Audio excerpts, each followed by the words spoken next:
Y estamos de nuevo en secuencia inicial, en este piso, en este día veraniego. A mí me levantó el ánimo, la verdad. Espero que ustedes también. Y está en nuestro piso Claudio Martínez, periodista, productor de tele, productor de radio, exdirector de la TV Pública. ¿Vos cómo te describís a vos mismo? Como periodista. Periodista, a secas. O sea, cuando en un hotel me preguntan profesión, periodista. Bien. O sea, es mi oficio inicial, con el que empecé hace más de 40 años y es en el que me identifico más. Después el resto son herramientas, ¿sí? La producción es una herramienta para hacer periodismo o para gestionar. Sí, claro. Y entonces también, pero básicamente yo me reivindico como periodista y siempre vuelvo al periodismo. Y la producción aparte es algo como que retroalimenta al periodista, supuesto. ¿no? El periodista que también produce para otros, también puede producir para sí mismo. Seguro, sí, lo que sí. termina haciendo del periodismo. Hablando un poco también de esto, y bienvenido a este stream de Eva TV. Me siento recómodo, me siento muy contenido por todo esto, por ustedes y por la escenografía, por todos los símbolos que nos abrazan.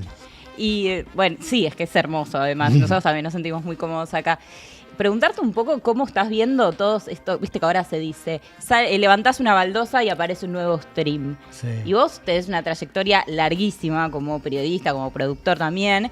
Te quiero preguntar un poco tu visión sobre esto, ¿no? ¿Crees, por ejemplo, que los streams, como dicen algunos, son la nueva tele o los streams son más parecidos a los parripollos que aparecieron en un momento y de pronto, bueno, son las birrerías y de pronto son las cafeterías de especialidad y todo eso se va reconfigurando? ¿Cómo ves esta explosión? Un poco todas las cosas que dijiste y se irá acomodando me imagino como todos los booms se irán acomodando en una media con el tiempo.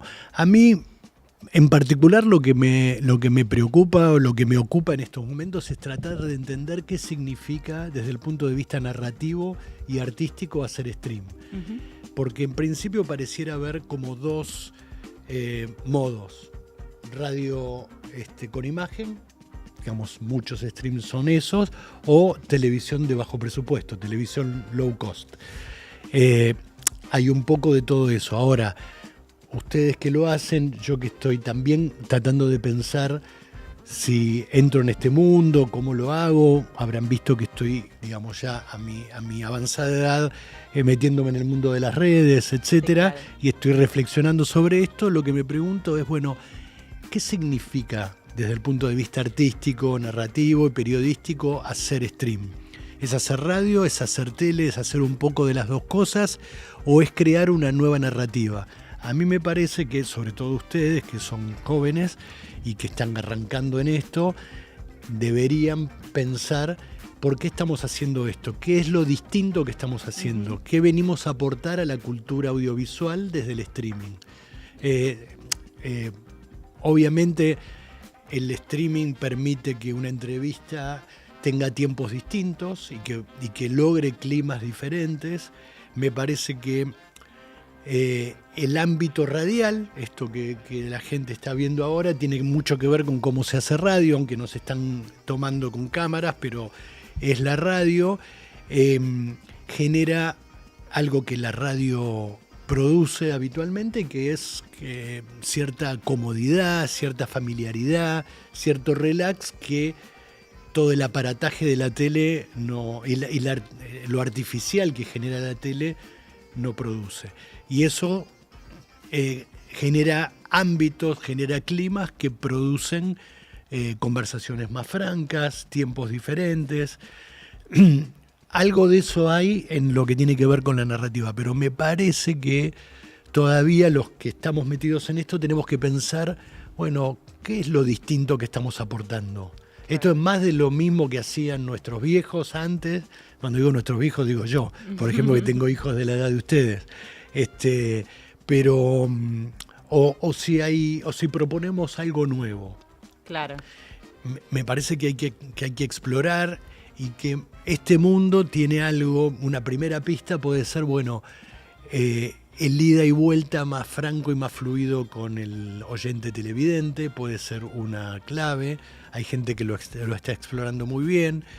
la interacción con las redes, y ahí debe haber otras cosas que yo todavía no estoy viendo, pero que me propongo ver, me estoy asomando, qué sé yo. Bueno, y vos hace un ratito nomás dijiste, yo me estoy metiendo también, y yo estuve viendo los videos que estás publicando sobre educación presidencial, Sí. y te quería preguntar un poco por la creación de ese contenido, por la motivación y también por cómo ves hoy el estado y la situación de la ciencia y la tecnología. Bien, mira, vos decías que yo fui, el último trabajo conocido fue director de la TV Pública hasta el 10 de diciembre.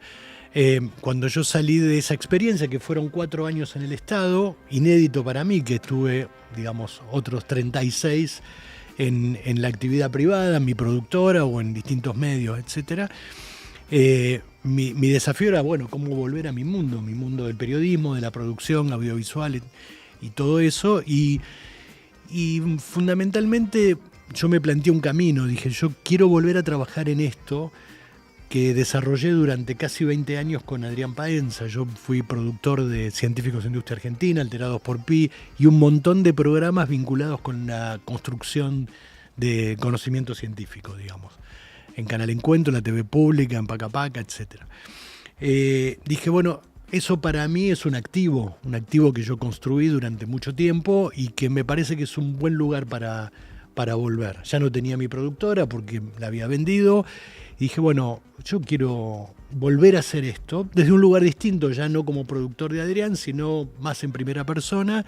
Dije, bueno, primero voy a hacer un programa de radio, y estoy haciendo un programa de radio en Radio Provincia los fines de semana. Y después dije, bueno, el camino es tal vez no hacer un programa de tele, pero sí intervenir en el debate como periodista, intervenir en el debate de lo que está pasando hoy con la política científica, que es muy grave. Y entonces, bueno, empezaron a surgir estas cápsulas, estos reels, videos o como quieran llamarlos, que, bueno, tienen una repercusión muy grande y donde vos me decías, bueno, ¿cuál fue el camino? Bueno, yo sé hacer tele, hice durante muchos años televisión, pero esto que estoy haciendo yo no lo sé hacer.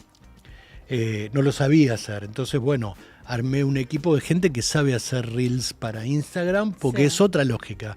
Entonces yo dije, yo lo que sé es qué es lo que tengo que decir y desarrollar cierta presencia o cierta actitud para decirlo. Bueno, todo eso yo con las herramientas que tengo lo puedo hacer, pero el modo en el que se hace, el modo en el que se postea, el modo en el que se edita, cómo se eligen los planos, etcétera, es gente que viene de otra generación en la cual yo me entregué. O sea, un viejo productor, periodista con mucha experiencia, habiendo sido director de canal de televisión, etcétera, en el momento del rodaje se entrega plenamente a un pibe que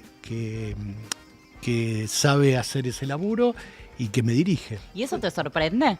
Como decir, bueno, llegué a esta altura y de pronto estoy, no sé, tal vez hablando con un pibe o una piba de 20 y pico, 30 y pico años que me está explicando cómo funciona un reel y cómo digo, a mí incluso me pasó de hablar con, no sé, amigas que se dedican a hacer videos de TikTok y qué sé yo, que una vez me dijeron, amiga, lo más importante de todo son los primeros 3 segundos. Claro. Yo me quedé como, ¿cómo 3? 1, 2, 3. ¿Viste? Y uno se queda como... Eso me explicaron. Yo escribo los guiones de lo que voy a decir, entonces lo memorizo, etcétera, pero lo escribo y me dijeron, no, mirá, lo primero es esto. Entonces el primero de todos los reels que hice decía, Javier Milei quiere destruir la ciencia argentina. Bueno, ya dije todo en los primeros 3 segundos, o sea, ya sabés de qué voy a hablar. Claro. Entonces, sí, me sorprende.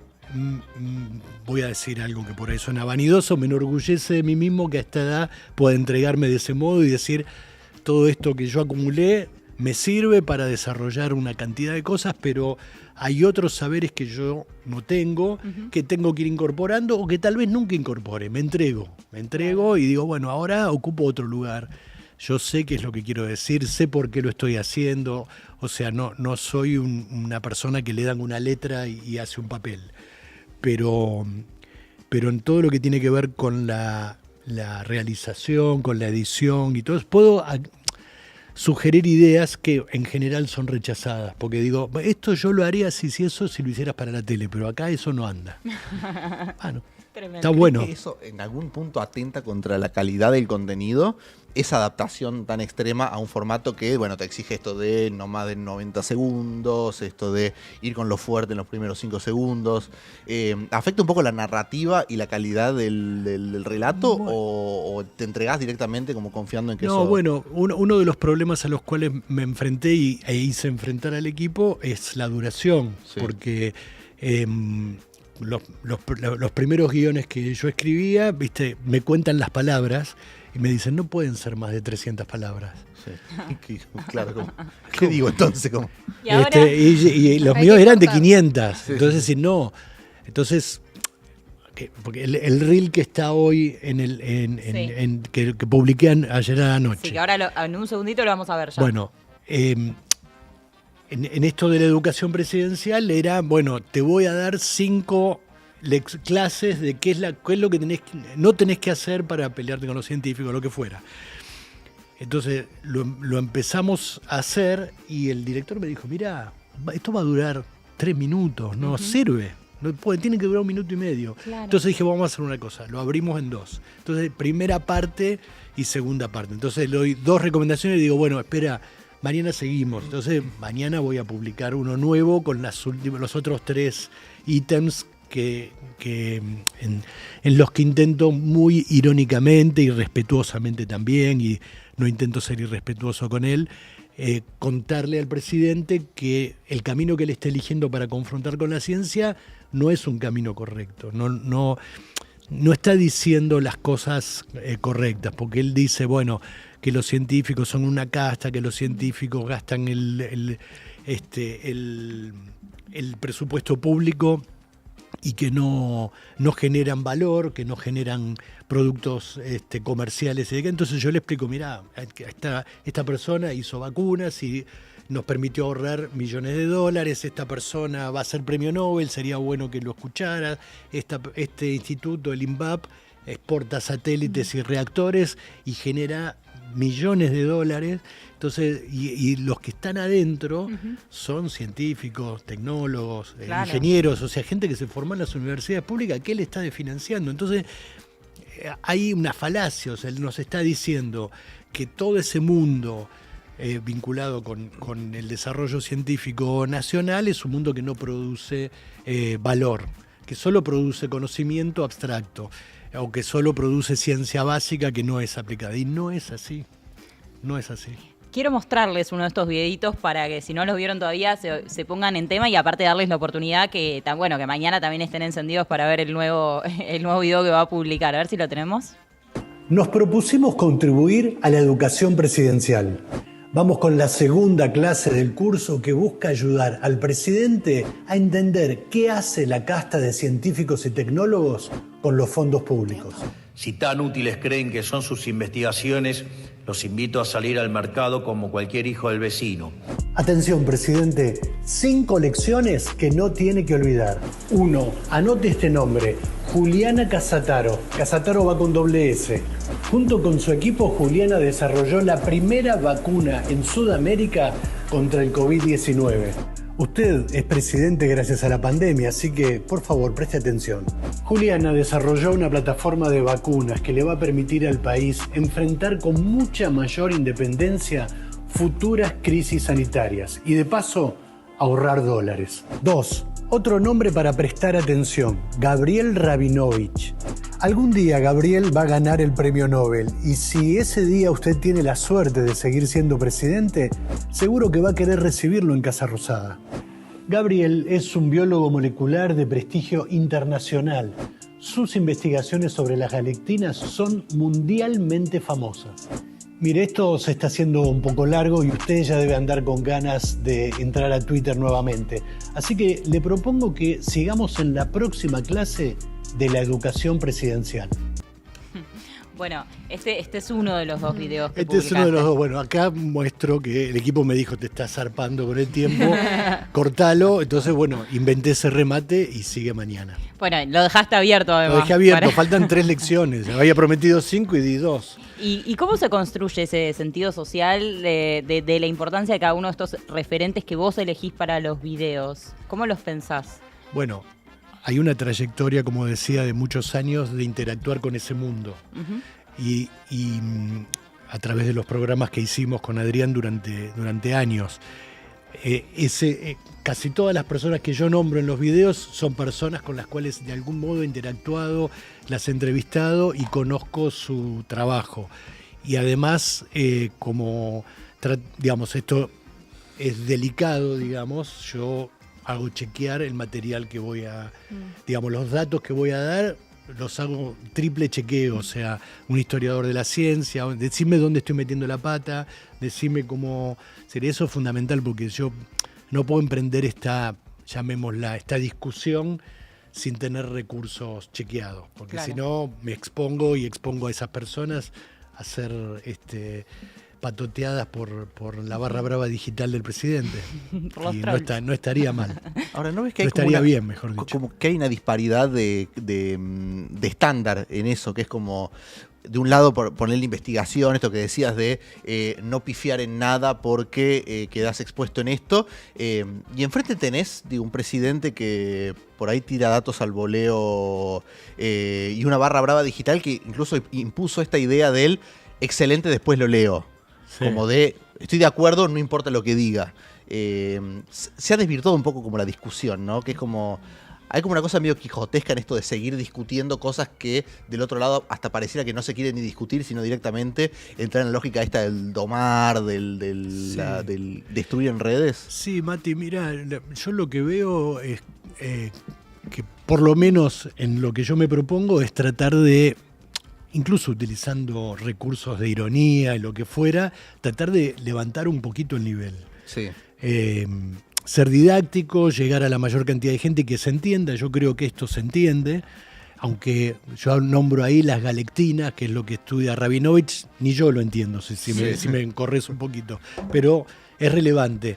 Ahora, lo que quiero decir es que me parece que nuestra tarea no es descender al nivel de esa discusión, porque es lo que estamos de algún modo viniendo a confrontar, viniendo a desafiar. Es decir, mirá, la discusión pública requiere un poco de formación, de información, de análisis, de chequeo.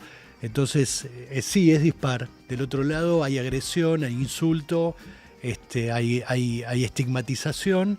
Y de este lado, por lo menos lo que a mí me toca, mientras yo me involucre en este debate, trataré de llegar con la mayor cantidad de herramientas posibles. Aunque haya, digamos, información, obviamente que es importante, chequeada y validada, y también, ¿por qué no?, recursos narrativos como, qué sé yo, la educación presidencial. Yo no creo que no digo el presidente, pero que la barra brava digital sepa quién es Flaubert, que es el de la educación sentimental. Inspirado en Flaubert está esta serie. Tampoco importa mucho, pero hay algo también de eso, que hay mucha gente le resuena y decís, qué bueno, ese recurso. Eso también es parte del recurso. Qué sé yo escucho al presidente en el foro de Madrid, que fue acá en el CCK hace 10 días, diciendo estas cosas contra los científicos, y digo, uy, qué barbaridad lo que está diciendo, está equivocado, alguien debería explicarle. Y bueno, voy construyendo, decir, bueno, ¿cuál es el camino, cuál es el formato? Y bueno, por ahí es una suerte de curso gratuito de cómo educarse para no decir pavadas cuando uno habla de la ciencia. Recién mencionabas esta comunicación permanente que tenés con los científicos, con las protagonistas y protagonistas de tus videos. ¿Ves que las medidas de financiamiento de la ciencia están cambiando de alguna forma ese paradigma de hacer ciencia en Argentina? ¿Ves que vuelve a instalarse este fenómeno de fuga de cerebros que tanto se venía hablando hace unos años? ¿Qué te cuentan tus colegas? Todo eso, Valentina, o sea, están muy preocupados. Yo hablo mucho con los directores de institutos. Hay una red de autoridades de institutos de ciencia y tecnología que se conformó este año porque empezaron a hablarse entre ellos y decían, ¿quién nos atiende? El presidente del CONICET no nos atiende, el secretario de Ciencia y Técnica no nos atiende. Se juntaron, armaron una red y empezaron a trabajar juntos. Son como 400 personas que son investigadores superiores, o sea, hay gente más de mi edad que de la de ustedes. Y ellos están muy preocupados porque el desfinanciamiento de los programas de investigación lo que genera es, ya este año se anotó un 30% menos de gente en los concursos para becas del CONICET.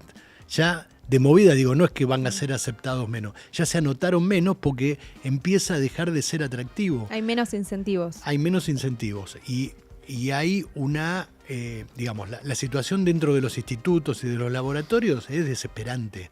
Digamos, los sueldos están muy bajos, no hay reactivos, no hay materiales para investigar, y esto lo que genera es, digamos, para los directores, bueno, una situación muy penosa, pero para la gente que está en el mejor momento de su carrera, que está haciendo un postdoctorado, un doctorado y que está haciendo la carrera científica, dice, bueno, yo acá no tengo más nada que hacer. Y ya no es solo un problema económico, no es solo con esto no puedo vivir.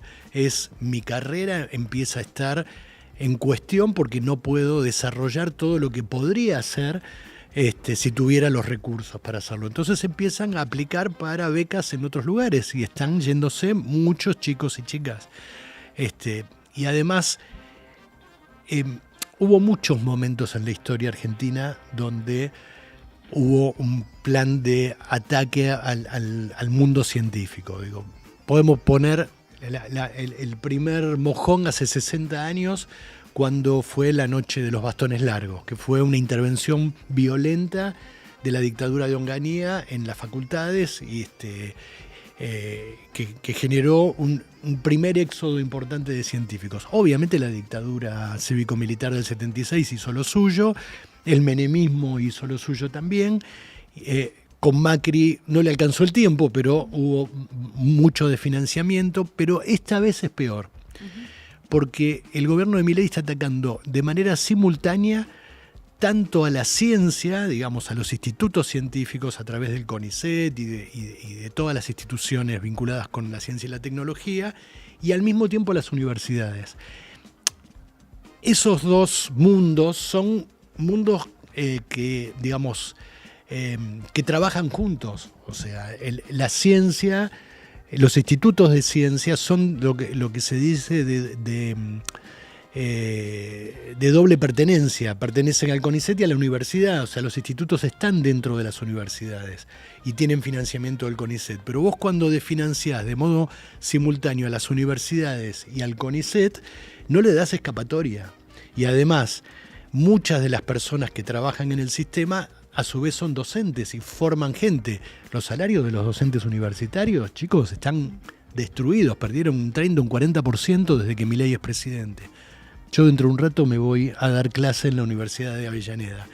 Y la verdad es que, bueno, es mi primera experiencia como docente universitario, pero tengo que decirle que los compañeros y compañeras que viven realmente de esto están desesperados porque es muy penosa la situación. Entonces, digo, hay un doble ataque al mundo del conocimiento, tanto en los institutos de ciencia como en las universidades. Son los mismos profesionales, los que investigan y los que dan clase. Y hoy están muertos por ambos lados, digamos. Y cuando vemos a Javier Milei que va a sacarse fotos con Elon Musk y disfrazarse y recorrer Starlink y la fábrica de Tesla, digo, ¿eso crees que es una cortina de humo? ¿Es una idea de la ciencia o es como el riojano diciendo que va a mandar cohetes a la estratosfera? No, tiene que ver con lo mismo que hablábamos antes. Me parece que nuestros neoliberales no están convencidos verdaderamente del modelo, porque si uno mira el modelo que rige países que tienen una ideología neoliberal, como puede ser Estados Unidos o Israel, ideologías, digamos, para nuestra perspectiva bien de derecha, son estados que invierten en ciencia y tecnología. Podemos hablar de distintos países, no solo de Estados Unidos, Israel, Japón, Finlandia, Corea. Son todos países que han desarrollado grandes proyectos educativos y de ciencia y tecnología y empresas privadas que han sido sostenidas por esos estados.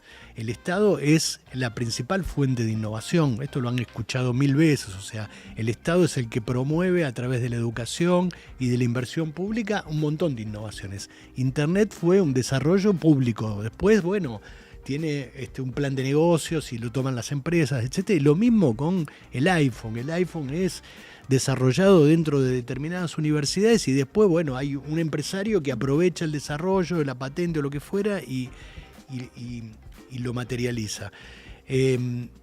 Milei compra hecho, va y compra hecho. Entonces es un problema porque desmotiva mucho al aparato de ciencia y tecnología, que acá en la Argentina es muy significativo, porque somos un país periférico, pero tenemos ciencia de excelencia. Nosotros producimos satélites, producimos radares, producimos reactores, somos un país que se sienta en el club de los 10 que producen satélites o reactores, y digamos, no somos un país central, ¿sí? Pero no, digamos, todo lo que se ha visto en la década pasada de satélites enviados al espacio, lo que hace el INVAP con los reactores. INVAP gana licitaciones en Australia, en Países Bajos, para construir reactores nucleares. Y el presidente hoy está desfinanciando la Comisión Nacional de Energía Atómica y un plan que Argentina viene desarrollando hace décadas, que es el CAREM 25. El CAREM es un reactor modular. ¿Qué quiere decir? No es Atucha, que es un gran reactor. Son reactores más pequeños, pero como su nombre lo indica, son modulares, pueden unirse unos con otros y ofrecer soluciones energéticas a la medida del lugar donde vos lo querés poner. O sea, vos podés ponerlo en un pueblo de 50.000 habitantes y si el pueblo duplica su cantidad de habitantes, le agregás otro módulo y tenés para 100.000 y así, digo. El gobierno ha parado el CAREM, que es un proyecto que viene en investigación de los años 80 y que tomó digamos, cuando se dieron cuenta de que estaban en el buen camino, empezaron a meter inversión, se invirtieron ya $600 millones, faltan 200 más, o sea, ya gastaste más del 75% de lo que querías gastar y ahora estás tirando $600 millones a la basura por no invertir otros 200 y tener un producto que no solo te da soluciones en materia energética, energía limpia, en la transición energética, sino que además te permite, porque ya tienen hasta pedidos de países interesados, exportar. Entonces ya no es un problema solo de plata, no hay plata o no se genera plata, sino que es un problema más ideológico, es comprar hecho. Cuando Milei va y habla con Elon Musk y le dice, vení a la Patagonia, poné tu granja de computadoras en un lugar que hace frío y no necesitas tanta refrigeración y desarrollar a la Argentina como cuarto polo mundial de la inteligencia artificial, está haciendo desde mi punto de vista una barbaridad. Porque acá hay material para poder desarrollar un sentido de inteligencia artificial propio. No necesitamos que venga Elon Musk. Obviamente tenemos problemas de financieros. La Argentina tiene recursos humanos, gente que lo puede desarrollar y no tiene plata. Hay otros países que tienen muchísimo dinero, los países árabes, por ejemplo, pero no tienen los recursos humanos que puedan trabajar en el desarrollo de la inteligencia artificial. Hay que encontrar el modo de que nuestros científicos, nuestros tecnólogos puedan ser partícipes de este fenómeno que está cambiando no la tecnología, porque la inteligencia artificial no es una innovación tecnológica. La inteligencia artificial es un cambio cultural profundo de nuestras vidas y eso hay que entenderlo y por eso hay tanta gente de las ciencias sociales que está estudiando inteligencia artificial, no las aplicaciones ni las posibilidades, sino las consecuencias, entenderlas, que va a cambiar en el mundo de la educación, del trabajo, de nuestros vínculos personales, etcétera. ¿Va a reemplazar trabajo humano como como circula muchas veces ese temor de, bueno, qué trabajos son los que más fácilmente podrían ser reemplazados por la inteligencia artificial? ¿Ves que las consecuencias pueden ser positivas o se enmarcan todos en esas negativas de que hay que empezar a buscar cómo reconvertir el trabajo? No, es todo eso que dijiste, Mati. O sea, ya lo está reemplazando, no es que va a reemplazar, ya lo está reemplazando. Sí. Y por eso digo que va a reconfigurar muy fuertemente nuestras vidas. Ya lo está haciendo. El modo de trabajar, el modo de educarnos y muchas otras cosas.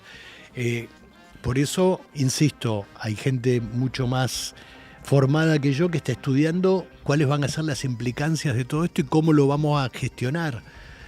En el mundo hoy se habla mucho de la renta universal. Digamos que todos, solo por vivir, cobremos $1.200 por mes, ponele, en el primer mundo, ¿no? Porque además no sirve, al sistema no le sirve que nos quedemos todos sin trabajo. ¿Quién consume? No, claro. Pero tampoco el modelo parece ser, digamos, para las nuevas generaciones, incluso los que son más jóvenes que ustedes, si eso se pudiera, ya el aspiracional que tenía nuestra generación de trabajar en una industria, en una fábrica, en un espacio de trabajo, ya no es un deseo, un aspiracional, va por otro lado. Entonces hay cambios culturales asociados, es muy complejo. Ahora, Mati, no lo podemos frenar, ya está. Sí. O sea, no podemos bajar una cortina y decir, no, acá no entra, no, ya está.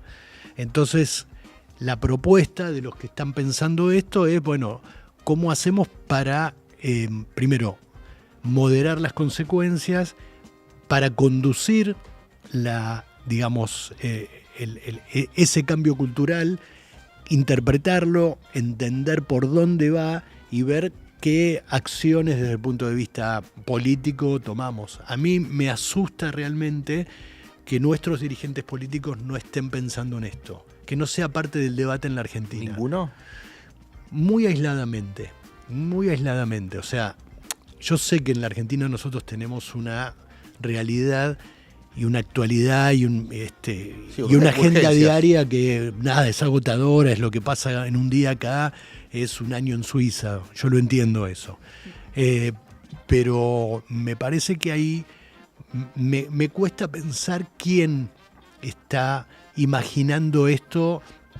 No digo que se ponga a estudiar él, porque obviamente cuando vos estás en la gestión, en una gobernación, en una municipalidad, en la presidencia ni hablar, estás muy demandado, el día a día es agotador, pero tienen que tener algo de tiempo y de espacio para decir, hey amigos, vamos a armar un grupo, una vez por mes armemos una reunión con los tipos y las minas que saben de esto, escuchémoslos, veamos de qué se trata. Insisto, no es que estoy pidiendo que un presidente o un gobernador se ponga a estudiar programación, sí, o matemática o informática, no es eso, es que pueda asomarse a lo que viene para generar lo que hace falta para esto, que son políticas públicas. Me parece que eso alarmantemente no está. Hay cosas que se están haciendo. Por ejemplo, está trabajando muy bien la Comisión de Ciencia y Técnica de la Cámara de Diputados, que el presidente es Daniel Goyán, lo conocen, fue ministro de Salud en la provincia y en la Nación. Daniel está presidiendo la comisión y una vez por mes reúne a expertos en inteligencia artificial de las universidades, de todos los lugares, y hace que los diputados, al menos de la comisión, incluida Liliana Boine, que es la vicepresidenta, los escuche. No sé si va Lilia, pero bueno, los escuchan. Entonces, ellos están, por lo menos, tratando en el ámbito legislativo de decir, bueno, este es un tema y a esto hay que prestarle atención.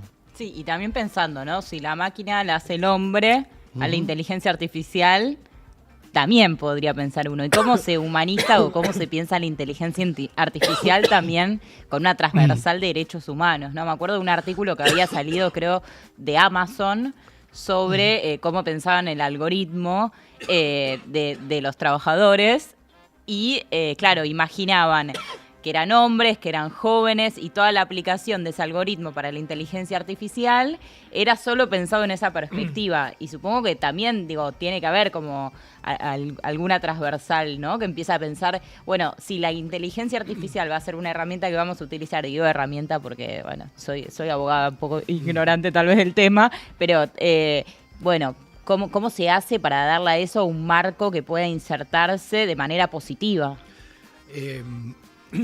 Yo les diría que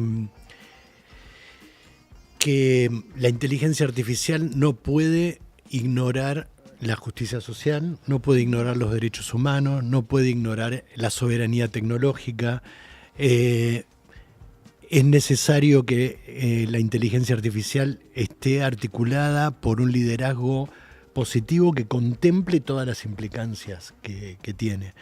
Y ese es un poco lo que me asusta y me llama la atención en esta vorágine en la que estamos, que no haya nadie que lo esté pensando seriamente, que no haya...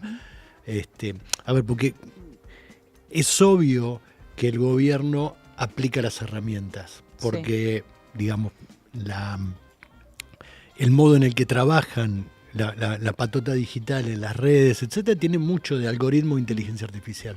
Saben usarlo. Sí. Ahora, Para hacer fotitos de Milei musculoso, pero bueno. sí, Sí. saben usar las herramientas y de algún modo creo que lo conocen. Lo que no me parece es que estén estudiando o estén comprometidos con las implicancias, lo que implica en términos de cambio. O sea, están entregados a lo que venga.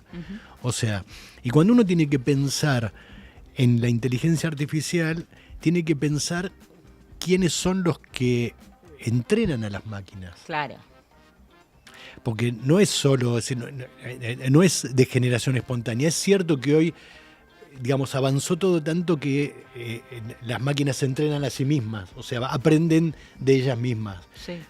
Hay un autoentrenamiento que las hace mucho más eficientes, pero cuando uno piensa quiénes son las corporaciones que manejan la inteligencia artificial, quiénes son los directores técnicos de este equipo, y cuando digo sobran los dedos de una mano, sobran. Sí, sí. Porque son 4 tipos en el mundo que tienen hoy mucho más poder que los estados.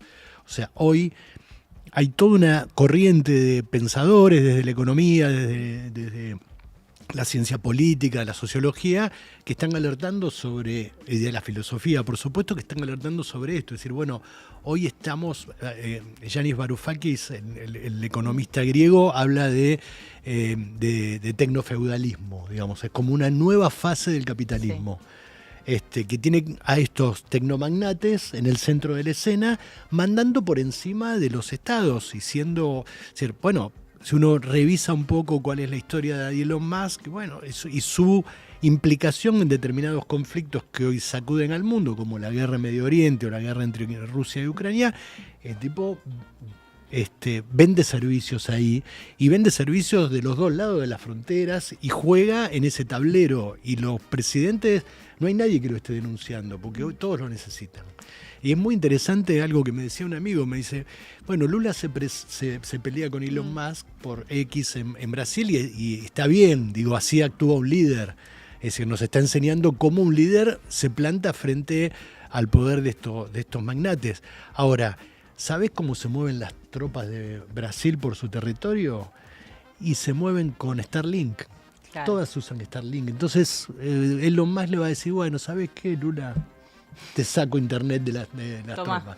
Entonces digo, es muy inquietante que 4 o 5 tipos estén manejando esto, y que sean los que entrenan a las máquinas. Cuando digo que entrenan a las máquinas,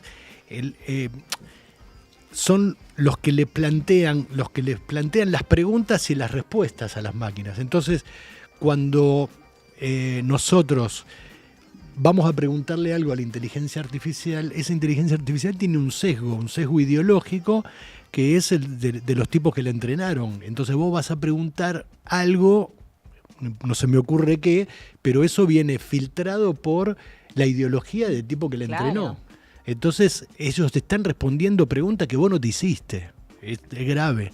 Y después hay otra cosa que en términos cognitivos me preocupa, que es que nosotros estamos delegando nuestra capacidad de razonar en las máquinas. Digamos, hay algo que nos hace diferentes al resto de los animales en nuestra capacidad de razonar.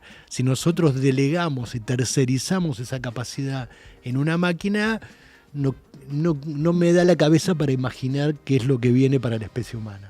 Pero a ver, todo esto es inevitable. Digamos, maravillosa. Ya me dio ansiedad. Sí, te da ansiedad, pero yo te digo, Martina, lo que yo creo que hay que hacer, y por lo menos lo estoy haciendo yo, es involucrarse en el debate y promover. Yo tomé en esto que les decía al principio, que dije, bueno, ¿cuál es mi camino de ahora en más? O sea, sigo haciendo programas de televisión, sigo haciendo otras cosas, porque de todo esto no vivo, no puedo vivir, por lo menos por ahora. Pero a lo que voy es, hay 2 ejes. Uno es debatir la política científica con el gobierno, y el otro eje es hablar de inteligencia artificial en este plano. Yo no voy a ser un buen invitado para contarte las maravillas que puede hacer la inteligencia artificial. Me voy asomando y voy viendo algunas cosas, pero no es el foco. Yo no me interesa hacer divulgación de ciencia y tecnología. divulgación clásica. Mirá qué maravilloso que es este mundo, etc. Está bárbaro, y digo, los colegas que lo hacen bárbaro. Mi aspiración es promover debates, tanto en lo que tiene que ver con la política científica en general que desarrolla el gobierno de Javier Milei, como promover un debate vinculado con pensar hacia dónde vamos y cómo hacemos para conducir nosotros a la inteligencia artificial, porque si no nos va a llevar puesto. O sea, esto es, o lo pensamos nosotros o lo piensan otros, y la historia nos llevará puestos. Tal cual. ¿Vale? ¿Crees que en el corto o en el mediano plazo todo esto que dice Javier Milei, los sectores que nosotros creíamos que no se podía meter, como lo que son la ciencia, la tecnología, la educación, la salud, les puede generar un costo político? Yo creo que sí. Creo que ya se lo está generando, así como meterse con los jubilados, así como meterse con los movimientos sociales y todas las batallas que eligió dar, me parece que todas le están generando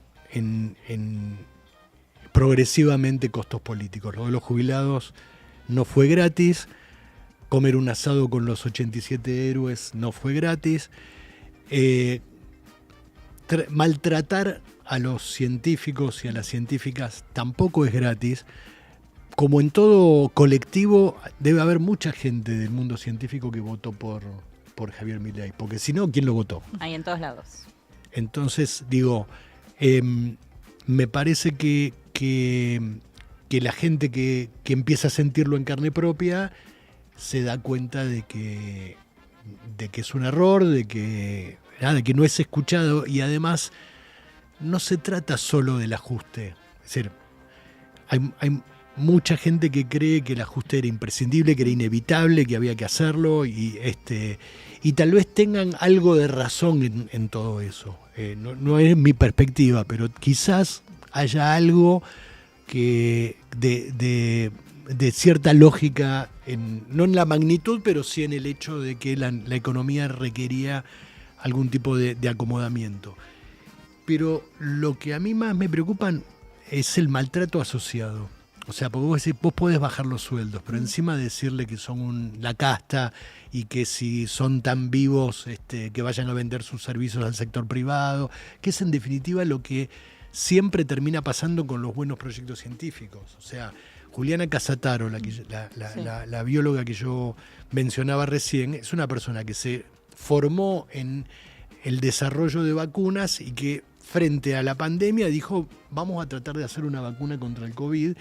Y obviamente el Estado puede darle apoyo para el equipo de investigación, pero hay un momento donde el proyecto tiene que escalar y entonces ahí aparece un laboratorio.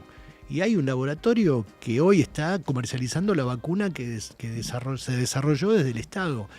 Y así es en casi todos los planos. Entonces es falaz decir que no se generan recursos económicos. Uh-huh. Ni hablar, digo, en uno de mis próximos videos voy a hablar de la cantidad de patentes que genera la ciencia argentina, porque en definitiva es eso, cuando un proyecto científico empieza a tener un horizonte de concretarse, bueno, necesariamente aparece una patente, porque va a haber un producto y que tiene que estar patentado. Patentan muchísimas innovaciones nuestras universidades y el CONICET, muchísimas. Claudio, antes de despedirte, te quiero pedir unas palabras y una opinión sobre la situación que están atravesando hoy los medios públicos. ¿Cómo estás viendo eso? Bueno, lo veo con preocupación y con pena. Tengo que decir, ellos están de algún modo haciendo lo que dijeron que venían a hacer. Por lo tanto, lo que yo opino para ellos es una buena noticia, porque ellos quieren hacer todo lo contrario de lo que hacíamos nosotros en los medios públicos. Por ejemplo, yo puedo decir, mirá, un medio público tiene que servir para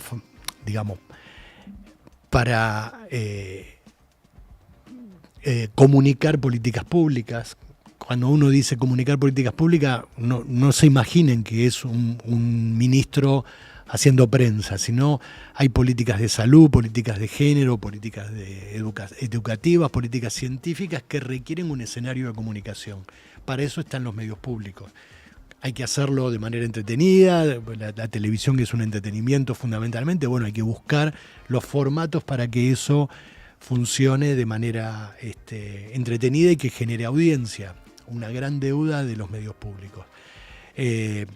Entonces, digo, ellos están haciendo todo lo contrario, o sea, un medio público tiene que promover la ficción de calidad nacional, un medio público tiene que promover el federalismo, un medio público tiene que popularizar el deporte y hacer que el deporte llegue a todos los rincones del país, los eventos relevantes. Entonces, bueno, tenés que transmitir los partidos de la selección. Eso está en la Ley de Servicios de Comunicación Audiovisual.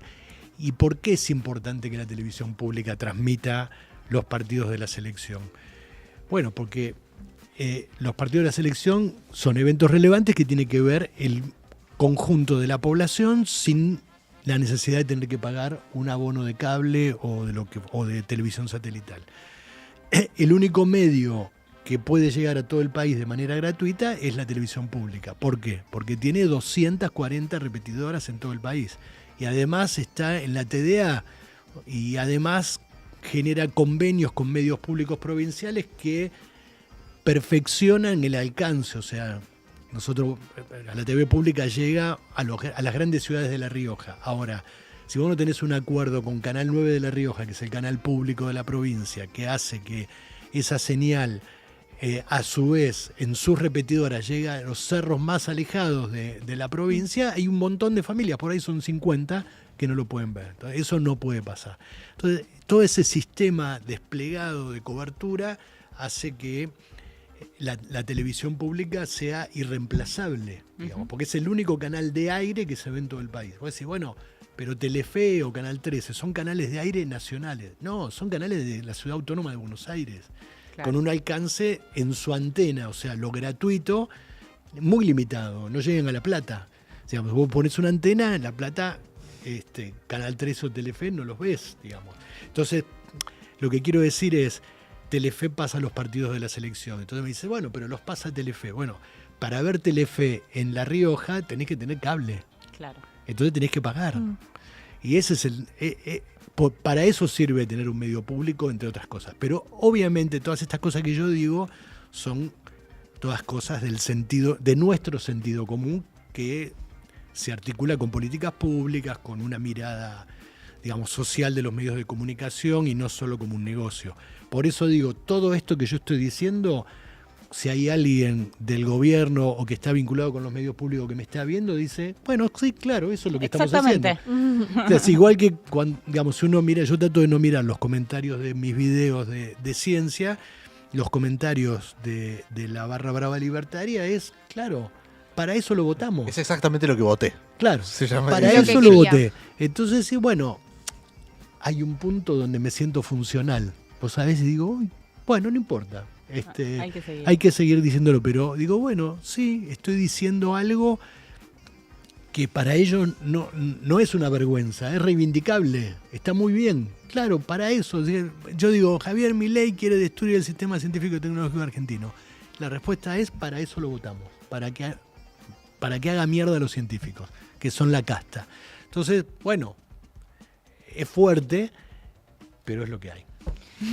Claudio, gracias por haber venido y compartido esta tarde con nosotros. Encantado, los felicito por este lugar tan hermoso que tienen. Muchas gracias, gracias a vos nuevamente. Nos vamos a una pequeña tanda y ya volvemos.